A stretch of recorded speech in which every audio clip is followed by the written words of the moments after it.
സാറേ, നമ്മുടെ സിനിമയിൽ ഒരു 10 സീൻ നമ്മൾ മാറ്റി വെച്ചിട്ടുണ്ട്. അയ്യോ സാർ, അത് വേറെ ഒന്നുമല്ല. സാറ് നമ്മുടെ ലാലേട്ടൻ്റെ കൂടെ ഒരുപാട് സിനിമയിൽ അഭിനയിച്ചിട്ടുണ്ട്, മോഹൻലാലായിട്ട്. അപ്പോൾ ആ ഒരു എക്സ്പീരിയൻസ് എങ്ങനെയാണെന്ന് വെച്ച് കഴിഞ്ഞാൽ അത് നമ്മുടെ സ്ക്രിപ്റ്റിൽ നമ്മൾ ചെയ്ത് കഴിഞ്ഞാൽ കാണുന്ന പ്രേക്ഷകർക്ക് ഭയങ്കര ഇൻട്രസ്റ്റ് ആയിരിക്കും.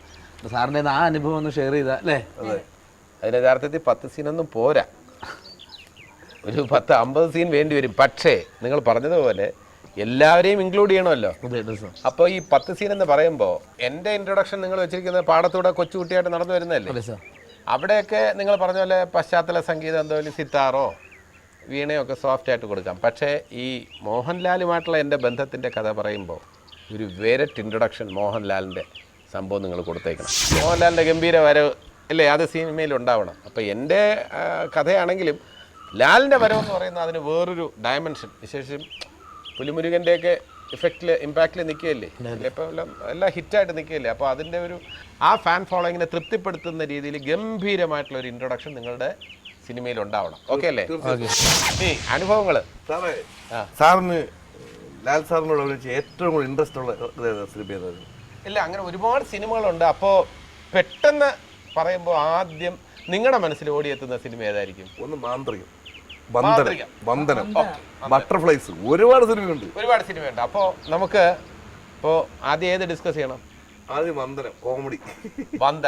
വന്ദനത്തിലെ ആ സീക്വൻസ്, മോഹൻലാലിനെ ഞാൻ ചേസ് ചെയ്യുന്ന ഒരു സീക്വൻസ് ഉണ്ടല്ലോ, ഈ സീക്വൻസ് എന്ന് പറയുന്നത് സത്യം പറഞ്ഞാൽ ഒരുപാട് അപ്രീസിയേഷൻ കിട്ടി. ഒന്ന്, അതിലെ ബാംഗ്ലൂരിലെ തിരക്കിട്ട റോഡുകളിലാണ് നമ്മൾ ഓടിയിരിക്കുന്നത്, കണ്ടില്ലേ?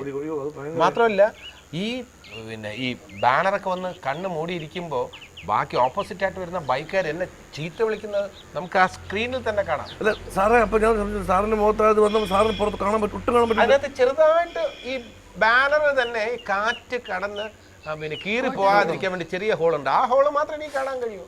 ഈ വരുന്ന ആൾക്കാർക്ക് അറിയത്തില്ല ഷൂട്ടിംഗ് കാണുന്നല്ലേ. എനിക്ക് ഏറ്റവും വലിയ അപ്രീസിയേഷൻ പ്രിയൻ്റെ നിന്ന് കിട്ടിയത്, ഇത് തമിഴിലും ഹിന്ദിയിലും ഇതേ സീക്വൻസ് വേറെ ആക്ടേഴ്സിനെ വെച്ച് ചെയ്യിച്ചു. അപ്പോൾ പ്രിയൻ പറഞ്ഞു ഏറ്റവും നല്ല സീക്വൻസ് എന്ന് പറഞ്ഞാൽ മലയാളത്തിൽ മോഹൻലാലും ഞാനും അവതരിപ്പിച്ചാണെന്ന് പറഞ്ഞു. അത് ഏറ്റവും വലിയ ഒരു അംഗീകാരം. ബാംഗ്ലൂരിലെ ബിസി റോഡ്സിലല്ലേ ഈ ചേസൊക്കെ നടക്കുന്നത്. അപ്പോൾ ആൾക്കാരിൽ അന്തം വിട്ട് നോക്കുകയാണ്, നമ്മളിങ്ങനെ പോകുന്നു. അതിനനുസരിച്ചല്ലേ ആ സൈക്കിളിൽ പോകുന്ന എങ്ങനെ സീറ്റ് പോയതിന് ശേഷം അത് സത്യം പറഞ്ഞാൽ കൊണ്ടോ അതിൻ്റെ ഒരു സീക്രട്ട് പറയുന്നില്ല. പക്ഷേ ഒരു കാര്യം മാത്രം മനസ്സിലാക്കുക, സൈക്കിളിൽ സീറ്റ് പോയതിന് ശേഷമുള്ള ആ സീക്വൻസ് എന്ന് പറയുന്നത് എന്തായിരുന്നാലും ശരീരത്തിന് വേദന ഉണ്ടാകാത്ത രീതിയിൽ ആ സീക്വൻസ് അഭിനയിക്കാൻ പറ്റില്ല, ഒരിക്കലും പറ്റില്ല. അത്രയ്ക്ക് അത് മോഹൻലാൽ എന്ന നടനെക്കുറിച്ച് നിങ്ങൾ എൻ്റെ കഥയിൽ അവതരിപ്പിക്കുമ്പോൾ അദ്ദേഹത്തിൻ്റെ ഒരു പെയിൻസ്, ഒരു കമ്മിറ്റ്മെൻറ്റ്, പ്രതിബദ്ധത, അതൊക്കെ അതിനകത്ത് കാര്യമായിട്ടുണ്ടാവണം. കാരണം വെച്ചാൽ മോഹൻലാൽ എന്ന് പറയുന്ന ആക്ടർ എൻ്റെ ജൂനിയറാണെന്ന് ഞാൻ പറഞ്ഞു. മണിയമ്പിള്ള രാജു മോഹൻലാലിനെ മേക്കപ്പ് ചെയ്തിട്ടുണ്ട്. Computer boy, Velur Krishnankutty sir എഴുതിയ കമ്പ്യൂട്ടർ ബോയ് എന്ന നാടകത്തിൽ മോഹൻലാൽ ഒരു കഥാപാത്രം അവതരിപ്പിച്ചപ്പോൾ മണിയമ്പിള്ള രാജുവാണ് മോഹൻലാലിനെ മേക്കപ്പ് ആദ്യമായിട്ട് മേക്കപ്പ് ചെയ്യുന്നത്. അപ്പോൾ അത് മോഹൻലാൽ പല സ്ഥലങ്ങളിലും പറഞ്ഞിട്ടുണ്ട്, മണിയമ്പിള്ള രാജു അത് വളരെ സന്തോഷത്തോടെ പല സ്ഥലങ്ങളിലും പറഞ്ഞിട്ടുണ്ട്. സാർ അതുപോലെ സാറ് ഒരുപാട് പൊങ്ങി പോകുന്നൊക്കെ അതൊക്കെ എങ്ങനെയാണ് സാർ ചെയ്തത്? അയ്യോ, അത് റിയലായിട്ട് നമ്മൾ കമ്പി കെട്ടിയിട്ടാണ്. ഇപ്പം ഞാൻ ഇങ്ങനെ പറന്ന് പോകുകയാണെന്നുണ്ടെങ്കിൽ ഇങ്ങനെ കമ്പി കെട്ടിയിട്ട്, ഈ കമ്പി എന്ന് പറഞ്ഞാൽ ബ്ലാക്കാണ്, അത് ഫൈനലായി ഇറേസ് ചെയ്ത് കളയും. ഇന്നത്തെ ഗ്രാഫിക്സിൻ്റെ ടെക്നിക്കൊന്നും ഇല്ല. നമ്മളിങ്ങനെ പോകണമെങ്കിൽ ഇങ്ങനെ കമ്പിയിൽ വലിച്ചാണെങ്കിൽ ഇങ്ങനെ പോയേ പറ്റൂ. ഇനി ഒരു കാര്യം കൂടെ പറയാം, ഷൂട്ടിങ്ങിനിടയിൽ 2 പ്രാവശ്യം കമ്പി പൊട്ടി ഞാൻ താഴെ വീണിട്ടുണ്ട് വന്ദനത്തിൻ്റെ ലൊക്കേഷൻ. ഇത് ഒന്ന് ആ കൈവണ്ടിയിൽ പോയിട്ട് പോസ്റ്റർ പൊളിച്ച് ഞാൻ അപ്പുറത്ത് വീഴുന്നില്ലേ, ആ സമയത്ത് കമ്പി പൊട്ടി. ആ ഫൈറ്റ് മാസ്റ്ററിൻ്റെ അസിസ്റ്റൻറ്റ് പറഞ്ഞാണ്, ആദ്യം ചോദിച്ചു ഇത് കമ്പിക്ക് നല്ല ബലമുണ്ടോ? നല്ല സ്ട്രോങ് സാർ, MGR യൂസ് പണ്ണ കമ്പി സാർ. അത്ര പഴയതായിരുന്നു എന്ന് പറഞ്ഞിട്ട് യഥാർത്ഥത്തിൽ പൊട്ടി വീണു. ഈ രണ്ടാമത് കമ്പ്യൂട്ടർ എങ്ങനെ ആദ്യത്തോട്ടും ഈ രണ്ടാമത്തെ എന്ന് പറയുന്നത് ഇതേപോലെ ഈ മുകളിലത്തെ ഈ വന്ന് കപ്പ് വാങ്ങുന്നു ആ സമയത്തും ഇതെല്ലാം സംഭവിക്കുന്നത് കമ്പി പൊട്ടുക എന്ന് പറയുന്നത് ഒരു മിനിമം ഹൈറ്റിന് ശേഷമായതുകൊണ്ട് രക്ഷപ്പെട്ടതാണ്. അല്ല സാറേ, ഈ ആദ്യമായിട്ട് ഈ മോഹൻലാൽ സാറുമായിട്ട് നേരത്തെ പരിചയമുണ്ട്, ആകാശവാണി വെച്ച് കണ്ടിട്ടുണ്ട്, അല്ലെങ്കിൽ ഒരു സ്കൂളിൽ പഠിച്ചിട്ടുണ്ട് എന്നൊക്കെ നമ്മൾ കേട്ടു. പക്ഷേ ആദ്യമായിട്ട് മോഹൻലാൽ ആണല്ലോ ആദ്യം അഭിനയിച്ചത്. അപ്പോൾ അതിനുശേഷം ഫസ്റ്റിൽ മോഹൻലാൽ എന്ന് പറയുന്ന നടനുമായിട്ട് അഭിനയിക്കാൻ നേരത്തെ എന്തെങ്കിലും ഒരു പേടിയോ എന്തായിരുന്നു ആ ഒരു എക്സ്പീരിയൻസ്? ഇല്ല, അത് അഭിനയിക്കുമ്പോൾ ടെൻഷനൊന്നുമില്ല. ഒന്നാമത്തെ കാര്യം എന്ന് വെച്ചാൽ മോഹൻലാൽ ആ സമയത്ത് നമ്മളിപ്പം ആ വളർച്ച നമ്മൾ നമ്മുടെ കൺമുന്നിൽ തന്നെ മോഹൻലാൽ എന്ന നടൻ വളരുകയാണ് അല്ലേ. ആദ്യം വരുന്നു മഞ്ഞിൽ വിരിഞ്ഞ പൂക്കളിൽ നരേന്ദ്രനായിട്ട് തന്നെ നല്ലൊരു ഇമ്പാക്റ്റ്. അതിനുശേഷം എത്രയോ ചിത്രങ്ങൾ നമ്മൾ സിനിമ എടുത്ത എൻ്റെ മാമാട്ടിക്കുട്ടിയമ്മ, എന്ത് നല്ല പെർഫോമൻസ് അല്ലേ. തുടക്കകാലമാണ് ഞാൻ പറയുന്നത്. നിങ്ങൾക്ക് മനസ്സിൽ പതിഞ്ഞിട്ടുള്ള കഥാപാത്രങ്ങളുടെ പേര് പറയും. 1 മുതൽ 0 വരെ. 1 മുതൽ 0 വരെ. അതിനകത്ത് ഒരു ചെറിയ വേഷമാണ് മാന്ത്രികം, വന്ദനം, ബട്ടർഫ്ലൈസ്. ഒരിക്കലും മറക്കാൻ പറ്റില്ല. ഉയരങ്ങളിലടാ, ഉയരങ്ങളിൽ. പക്ഷേ ഇതിനൊക്കെ ഒരു കമേഴ്സ്യലായിട്ടൊരു സൂപ്പർ സ്റ്റാർ എന്നുള്ളൊരു ഇമേജ് കൊടുക്കാൻ ഏറ്റവും സഹായിച്ച പടങ്ങളിലൊന്നാണ് രാജാവിൻ്റെ മകനൊക്കെ പ്രേക്ഷകൻ എന്ന നിലയിൽ ഞാൻ ഫസ്റ്റ് ഡേ തന്നെ പോയി കണ്ടിട്ടുണ്ട്. അപ്പോൾ വളരെ എനിക്കിതൊരു പ്രേക്ഷകൻ എന്ന നിലയിൽ ഏറ്റവും ഇമ്പ്രഷൻ തോന്നിയ ഒരു കഥാപാത്രമാണ് മോഹൻലാലിൻ്റെ. അധോലോക നായകനായിട്ട് മോഹൻലാൽ വരുമ്പോൾ ഇങ്ങനെ ഒരു അധോലോകം ഉണ്ടോ എന്ന് പ്രേക്ഷകർക്ക് സംശയമൊന്നും തോന്നുന്നില്ല. വളരെ കൺവിൻസിംഗ് ആയിട്ടാണ് അധോലോക നായകന്മാരെ ലാൽ അവതരിപ്പിച്ചിട്ടുള്ളത്. 20-ാം നൂറ്റാണ്ടായിക്കോട്ടെ അല്ലേ, സാഗർ എലിയാസ് ജാക്കി, ആ മ്യൂസിക്കൊക്കെ വെച്ചപ്പോൾ 20-ാം നൂറ്റാണ്ട്, രാജാവിൻ്റെ മകൻ. പിന്നെ അത് പറയുമ്പോഴാണ് എനിക്ക് ലാൽ ഫാൻസിൻ്റെ നിന്നും ഞങ്ങളുടെ ലാലേട്ടനെ ഒറ്റ കൊടുക്കും അല്ലടാ എന്നൊക്കെ ചോദിച്ചൊരു റോളുണ്ട്, അറിയാം. അഭിമന്യു എല്ലാം മോഹൻലാലും ഗീതയും രക്ഷപ്പെട്ടു എന്ന് തോന്നുമ്പോൾ ഞാനാണ് പോലീസിനെ വിളിച്ച് പറയുന്നത്. പക്ഷേ എൻ്റെ ഭാഗത്തും ജസ്റ്റിഫിക്കേഷൻ ഉണ്ട്. എൻ്റെ സഹോദരിയെ നശിപ്പിച്ചത് മോഹൻലാലിൻ്റെ കഥാപാത്രമാണെന്ന് ഞാൻ തെറ്റിദ്ധരിക്കുന്നത്. അങ്ങനെ ഞാൻ പോലീസിനെ വിളിച്ച് പറയുന്നു. അപ്പോൾ മോഹൻലാലും ഗീതയും രക്ഷപ്പെടും എന്ന ധാരണ പ്രേക്ഷകർക്ക് കിട്ടുമ്പോഴാണ് പോലീസ് വരുന്നത്. അത് ഞാൻ ആദ്യത്തെ ഷോ കണ്ടിട്ട് ഇറങ്ങുമ്പോൾ ആൾക്കാർ മോഹൻലാലിനെ ഒറ്റ കൊടുക്കുമല്ലേ. എവിടെയാണ് കണ്ടത്? ഞാൻ കോഴിക്കോട് നടന്നത് കാണുന്നത്. പണ്ട് കുറെ അങ്ങനത്തെ കുറെ സിനിമ ഉണ്ടല്ലേ, ഈ വിരഹം ലാസ്റ്റ് വേർ വിട്ടു പോകുമ്പോ അത് നമുക്ക് ഇന്നൊരു വേദനയായിട്ട് ഉള്ളിൽ വെക്കുക. ആ കഥാപാത്രങ്ങൾ എന്നിഷ്ടം നിന്നിഷ്ടത്തിലൊക്കെ അല്ലേ.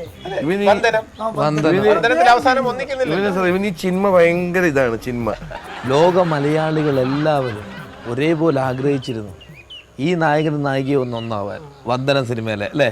അതെ. വന്ദനത്തിൽ അവസാനം ഈ താക്കോൽ അതിനകത്ത് ഇട്ടതിന് ശേഷമാണ്, കളഞ്ഞതിന് ശേഷമാണ് ഫോൺ വരുന്നത് അല്ലേ? അതെ അതെ. അതേപോലെ തന്നെ വളരെ രസകരമായിട്ടുള്ള അനുഭവങ്ങളുള്ള പടമാണ് ഏതാ, ബട്ടർഫ്ലൈസ് ഒക്കെ ഞങ്ങൾ ഓണത്തിന് നമ്മുടെ നാട്ടിലുള്ള തിയേറ്ററിൽ ഇടിയായിരുന്നു ഇവിടെ ടിക്കറ്റ് കിട്ടാൻ. ബട്ടർഫ്ലൈസിലെ വേറെ ചില രസകരമായിട്ടുള്ള സംഭവങ്ങളുണ്ട്. ഒന്ന്, എന്നെ ഓടിക്കുന്ന ഒരു സീനുണ്ട്. നമ്മുടെ മണിയമ്പള രാജുവിൻ്റെ ക്യാരക്ടർ, അത് സിനിമയിൽ നോക്കിയാൽ അറിയാം. അവിടെ ഇവിടെ ഈ ഒരു ചെറിയ ഭരണിയിൽ എണ്ണയുണ്ട്. ആ എണ്ണ പൊട്ടി താഴെ വീഴുന്നു, അതിൽ സ്ലിപ്പ് ചെയ്ത് ഞാൻ വീഴുന്നു എന്നുള്ളൊരു സംഭവമാണ്. ഓക്കെ, ആർട്ട് ഡയറക്ടറുടെ അസിസ്റ്റൻറ്റ് ചെയ്ത ഒരു കാര്യം എന്ന് പറഞ്ഞാൽ, സാധാരണ ഇതിൽ സിനിമയിൽ എണ്ണ എന്ന് പറഞ്ഞു കഴിഞ്ഞാൽ വെള്ളമാണ് വയ്ക്കുക. ഇത് ഇയാൾ എണ്ണ തന്നെ ആ പാത്രത്തിനകത്ത് വെച്ചത്. ഫലത്തിൽ പൊട്ടിക്കിടന്നത് എണ്ണ. ഞാൻ സ്ലിപ്പ് ചെയ്ത് തെറിച്ച് വീണ് ഈ ഭരണിയുടെ ഒരു കുപ്പിയോടുണ്ടല്ലോ എൻ്റെ ഇവിടെ പൊട്ടുന്നത്. ഷൂട്ടിംഗ് നിർത്തി വെച്ച് എന്നെ ഹോസ്പിറ്റലിൽ കൊണ്ടുപോയി. അപ്പോൾ സിനിമയിൽ ഇത്തരത്തിലുള്ള റിസ്കുകൾ, ഇപ്പോൾ പറഞ്ഞല്ലോ വന്ദനത്തിൽ കമ്പി പൊട്ടിയതുപോലെ, ഇതൊന്നും ഞാൻ അധികം വേദികളിൽ പറഞ്ഞിട്ടില്ല, പ്രസംഗിച്ചിട്ടില്ല. ഇതൊക്കെ സിനിമയുടെ ഭാഗമാണ്. ഇതിപ്പോൾ എൻ്റെ മാത്രം അനുഭവമല്ല, സിനിമാ രംഗത്തുള്ളവർക്കെല്ലാം തന്നെ മോഹൻലാൽ എന്തുമാത്രം റിസ്ക് എടുത്താണ് പല സിനിമയിലും. ഇപ്പോൾ 3-ാം മുറ എന്ന് പറയുന്ന സിനിമയില്ലേ, അതിനകത്ത് ഗ്ലാസ് ബ്രേക്കിംഗ് ഇല്ലേ, മോഹൻലാൽ ഒറിജിനലായിട്ട് ചെയ്തിരിക്കുക. മുകളിൽ നിന്ന് ചാടി വീഴുന്നത്, ഗ്ലാസ് പൊട്ടിച്ച് താഴെ വീഴുന്നത്, അത് റിയലായിട്ട് താഴെ നെറ്റ് വരും. എന്നാൽ പോലും അത്രയും ഹൈറ്റിൽ താഴെ വരണ്ടേ. ത്യാഗരാജ മാഷ് പറഞ്ഞിട്ടുണ്ട്, ഈ ഒരുപാട് ഹിന്ദി താരങ്ങളുമായിട്ട് സീനിൽ ഡയറക്റ്റ് ചെയ്തിട്ടുണ്ട് ഫൈറ്റ്, തെലുങ്ക്, തമിഴ് എല്ലാം. പക്ഷേ മോഹൻലാലിനെ പോലുള്ള ഒരു ആക്ടർ ഫൈറ്റ് ചെയ്യുന്ന പോലെ ആരും ചെയ്യില്ല എന്ന് ത്യാഗരാജൻ മാഷ് പറഞ്ഞു. ശരിയാണ്. ഈ മുംബൈ അധോലോകത്ത് കയറി ഭരിക്കാൻ ലാലേട്ടനല്ലാതെ മലയാള സിനിമയിൽ ആരാ ഉള്ളത്? അതെ, ആര്യൻ എന്ന് പറഞ്ഞ സിനിമയിൽ കാറിന്റെ പുറത്തൂടെ പോകുന്നില്ലേ, വേറെ ഏത് ആക്ടർ ചെയ്യും? ഡ്യൂപ്പില്ലാതെ നമുക്ക് കാണാം. അതൊന്നും ഡ്യൂപ്പില്ല, ഒരു കാറിന്റെ പുറത്തൂടെ ചവിട്ടി പോകുന്നു. അഭിമന്യു, അത്തരം സിനിമകളിലൊക്കെ ലാൽ വളരെ റിസ്ക് എടുത്തിട്ടുണ്ട്. എല്ലാവരും പറയും ലാൽ ഇതെന്തിന് ഇത്രയും റിസ്ക് എടുക്കണമെന്ന്. ലാൽ അത് പറയും, അത് ചെയ്തോളാം, കുഴപ്പമില്ല, ഒരു കോൺഫിഡൻസ് ആണ്. അപ്പം നമുക്ക് ലാലുമായിട്ട് ഫൈറ്റ് ചെയ്യാൻ, ലാലിൻ്റെ ഒരു അടി കിട്ടുകയാണെന്നുണ്ടെങ്കിൽ ലാൽ പറയും, ഇത്രയും ഡിസ്റ്റൻസ് കീപ്പ് ചെയ്യണം, ഫ്രണ്ടിലോട്ട് വരരുത്, ഇടി കൊള്ളും, ഇതിങ്ങനെ നോക്കണം എന്ന്. കൂടെയുള്ള ആർട്ടിസ്റ്റിൻ്റെ സേഫ്റ്റി കൂടെ ലാൽ എപ്പോഴും നോക്കും. അതാണ് ലാലിൻ്റെ ഏറ്റവും വലിയ പ്രത്യേകത എന്നാണ്. ഇത് പറയുമ്പോൾ ആ സേഫ്റ്റി നോക്കിയാൽ പോലും ചിലപ്പോൾ അപകടങ്ങൾ സംഭവിക്കാം. ഇൻസ്പെക്ടർ ബൽറാം എന്ന സിനിമയിൽ യഥാർത്ഥത്തിൽ ഭീമൻ രഘു മമ്മുക്ക ഒരു ഫൈറ്റിൻ്റെ സീനിൽ ഭീമൻ രഘു ഇടിക്കുന്നത് മമ്മൂക്കയുടെ മൂക്ക് ഇവിടെ വാലം തകർന്നിട്ട്. തകർന്ന് ഇവിടെ ബ്ലഡ് വന്ന് ഹോസ്പിറ്റലൈസ്ഡ് ആയി. പിന്നെ ഒരു ആക്ഷൻ കോമഡി മാന്ത്രികം, അതും നല്ല മാന്ത്രികം ഭയങ്കര രസമുള്ള മാന്ത്രികത്തിൽ ചിദംബരം എന്ന് പറഞ്ഞ സ്ഥലത്ത് ഒരുപാട് സീക്വൻസ്, ആ വാർ സീക്വൻസ് എന്ന് പറയുന്നത് ഫൈറ്റ് ചെയ്യുക, പിന്നെ ഗൺ വെച്ചിട്ട് നമ്മൾ റൈഫിൾ ഷൂട്ടിംഗ് ഒക്കെ ഇഷ്ടം പോലെ ഉള്ള ഒരു സംഭവമാണ്. അത് സാഹസികമായിട്ടുള്ള, അതിൽ മോഹൻലാൽ ഓരോ സമയത്തും എൻ്റെ ഇവിടെ സേഫ്റ്റി നോക്കിയിട്ടാണ്. ചില സ്ഥലങ്ങളിൽ നമ്മൾ എടുത്ത് ചാടുമ്പോൾ ലാൽ പറയും ഇതേപോലെ എൻ്റെ കൂടെ പിടിച്ച് ചാടിക്കോണം എന്ന് പറഞ്ഞ് ആ ഒരു കെയർ എടുത്തത് കാരണം അതിനകത്ത് അപകടമൊന്നും ഉണ്ടായില്ല. ഇല്ലെങ്കിൽ യഥാർത്ഥത്തിൽ ഒരുപാട് റിസ്കി സീൻസിൽ അഭിനയിച്ചിട്ടുണ്ട്.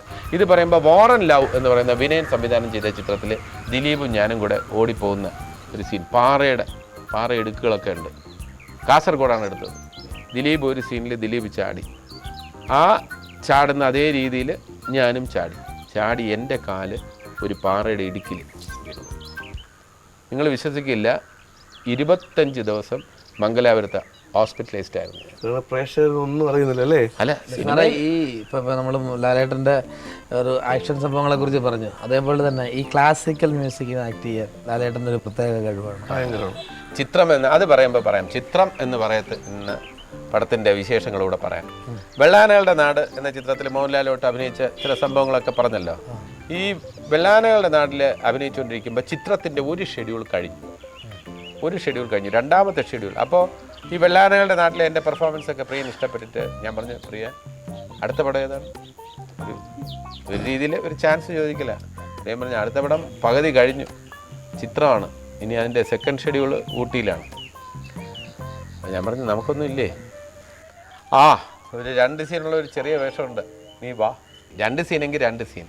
ഞാൻ വില്ലിങ് ആയിരുന്നു. കാരണം മോഹൻലാൽ പ്രിയദർശൻ ചിത്രത്തിൽ അഭിനയിക്കുക എന്ന് പറഞ്ഞാൽ അതിൻ്റെ ഒരു സാന്നിധ്യം തന്നെ എനിക്ക് തീർച്ചയായിട്ടും ഗുണം ചെയ്യുന്ന കാര്യമാണ്. എൻ്റെ കരിയറിൻ്റെ ബിഗിനിങ് സ്റ്റേജിലാണ്. നിങ്ങൾ ഇന്ന് ചിത്രം എന്ന് പറഞ്ഞ സിനിമ കണ്ടു നോക്കിക്കോളൂ. ചിത്രത്തിൽ മോഹൻലാലിനെ സോമേട്ടൻ ചേസ് ചെയ്യുന്ന ഒരു സീനുണ്ട്. ടങ് ടങ് ടങ് ടങ് ടങ് ടങ് ടങ് ടങ് ടങ് ടങ് ടങ് ടങ് മ്യൂസിക്കോടെ, അതിൻ്റെ മ്യൂസിക് നേരത്തെ റെക്കോർഡ് ചെയ്തിട്ടാണ് ഷൂട്ട് ചെയ്യുന്നത്. ആ മ്യൂസിക്കിനനുസരിച്ചാണ് ഓടുന്നത്. ഒരു രഹസ്യം ഞാൻ നിങ്ങളോട് പറയട്ടെ, നിങ്ങളുടെ സ്ക്രിപ്റ്റിൽ അതുണ്ടാവണം. സോമേട്ടിന് വേണ്ടി ഡ്യൂപ്പ് ഓടിയിരിക്കുന്നത് ഞാനാണ്, എൻ്റെ കാലാണ്.